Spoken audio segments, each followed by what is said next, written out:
पहले मुर्गी आई या अंडा? मुर्गी का इतिहास और विज्ञान का सबसे बड़ा रहस्य। क्या आपने कभी सोचा है कि दुनिया में पहले क्या आया था, मुर्गी या अंडा? यह सवाल हजारों सालों से इंसानों को सोचने पर मजबूर करता आया है। दार्शनिकों, वैज्ञानिकों और आम लोगों के बीच यह बहस आज भी जारी है। लेकिन इस रहस्य को समझने के लिए हमें मुर्गी के इतिहास की यात्रा पर जाना होगा। तो चलिए शुरू करते हैं एक रोमांचक सफर, जहां इतिहास, विज्ञान और विकासवाद मिलकर इस सवाल का जवाब देते हैं। मुर्गी का इतिहास। आज दुनिया में अरबों मुर्गियां हैं, लेकिन क्या आप जानते हैं कि आधुनिक मुर्गी की जड़ें हजारों साल पुरानी हैं? वैज्ञानिकों के अनुसार घरेलू मुर्गी का पूर्वज रेड जंगल फाउल नामक एक जंगली पक्षी है, जो दक्षिण और दक्षिण पूर्व एशिया के जंगलों में पाया जाता था।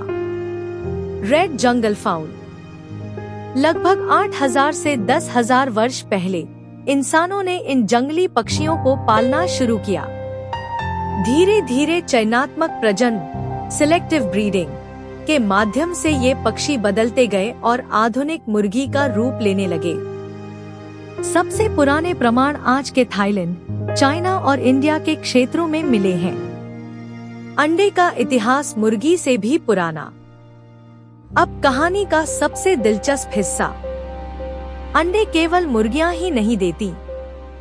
मछलियां, सरीसृप, पक्षी और कई अन्य जीव भी अंडे देते हैं। वास्तव में अंडे पृथ्वी पर लगभग 30 करोड़ वर्ष पहले मौजूद थे, जबकि आधुनिक मुर्गी का विकास केवल कुछ हजार वर्ष पहले हुआ। इसका मतलब है कि अंडा मुर्गी से कहीं ज्यादा पुराना है। लेकिन सवाल अभी भी बाकी है, क्या मुर्गी का अंडा पहले आया या मुर्गी? प्राचीन दार्शनिकों की राय। यह प्रश्न इतना पुराना है कि प्राचीन यूनानी दार्शनिक भी इस पर विचार करते थे। एरिस्टोटल का मानना था कि जीवन एक चक्र की तरह चलता है, इसलिए यह तय करना कठिन है कि शुरुआत किससे हुई। सदियों तक यह सवाल एक दार्शनिक पहेली बना रहा। 19वीं सदी में एक महान वैज्ञानिक ने इस रहस्य को समझने का नया तरीका दिया। चार्ल्स डार्विन ने विकासवाद, थ्योरी ऑफ एवोल्यूशन का सिद्धांत प्रस्तुत किया। थ्योरी ऑफ एवोल्यूशन के अनुसार सभी जीव समय के साथ छोटे छोटे आनुवंशिक परिवर्तनों के माध्यम से विकसित होते हैं। इसका अर्थ है कि आधुनिक मुर्गी अचानक प्रकट नहीं हुई। उसका एक पूर्वज था जो मुर्गी जैसा तो था, लेकिन पूरी तरह आधुनिक मुर्गी नहीं था। आखिर पहले कौन आया? कल्पना कीजिए कि एक ऐसी चिड़िया थी जो लगभग मुर्गी जैसी थी, लेकिन पूरी तरह मुर्गी नहीं थी। एक दिन उस पक्षी ने एक अंडा दिया, यानी वह अंडा एक लगभग मुर्गी द्वारा दिया गया था।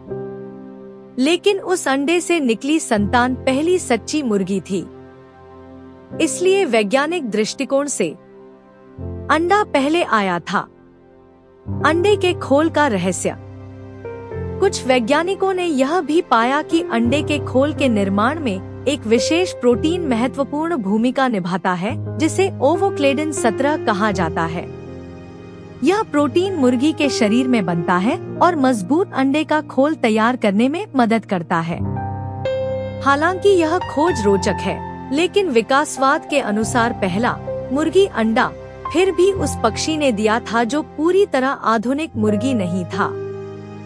इसलिए अधिकांश वैज्ञानिक अब भी अंडे को पहले मानते हैं। दुनिया भर में मुर्गियों का फैलाव। जब इंसानों ने मुर्गियों को पालना शुरू किया, तब वे तेजी से दुनिया के अलग अलग हिस्सों में फैल गईं। व्यापार और यात्राओं के माध्यम से मुर्गियां एशिया से यूरोप और फिर पूरी दुनिया में पहुंची। आज मुर्गी दुनिया का सबसे अधिक पाया जाने वाला पालतू पक्षी है। हर वर्ष अरबों मुर्गियां भोजन, अंडों और कृषि उद्योग के लिए पाली जाती हैं। कुछ रोचक तथ्य। एक मुर्गी लगभग 5 से 10 वर्ष तक जीवित रह सकती है। एक स्वस्थ मुर्गी साल में 250 से 300 अंडे तक दे सकती है। दुनिया में सबसे ज्यादा मुर्गियां चाइना में पाई जाती हैं। आधुनिक मुर्गी हजारों वर्षों के चयनात्मक प्रजनन का परिणाम है। निष्कर्ष। तो दोस्तों, हजारों वर्षों से पूछा जाने वाला सवाल, पहले मुर्गी आई या अंडा? विज्ञान के अनुसार इसका सबसे संभावित उत्तर है अंडा पहले आया था, क्योंकि आधुनिक मुर्गी एक ऐसे अंडे से निकली थी जिसे उसके लगभग मुर्गी पूर्वज ने दिया था। यह कहानी हमें बताती है कि प्रकृति में बदलाव धीरे धीरे होते हैं और विकासवाद की प्रक्रिया लाखों वर्षों तक चलती रहती है। आउट्रो। अगर आपको यह रहस्यमय कहानी पसंद आई हो तो वीडियो को लाइक करें, शेयर करें और channel history the untold story को सब्सक्राइब करना न भूलें। कमेंट में जरूर बताइए, आपके अनुसार पहले क्या आया था, मुर्गी या अंडा? धन्यवाद।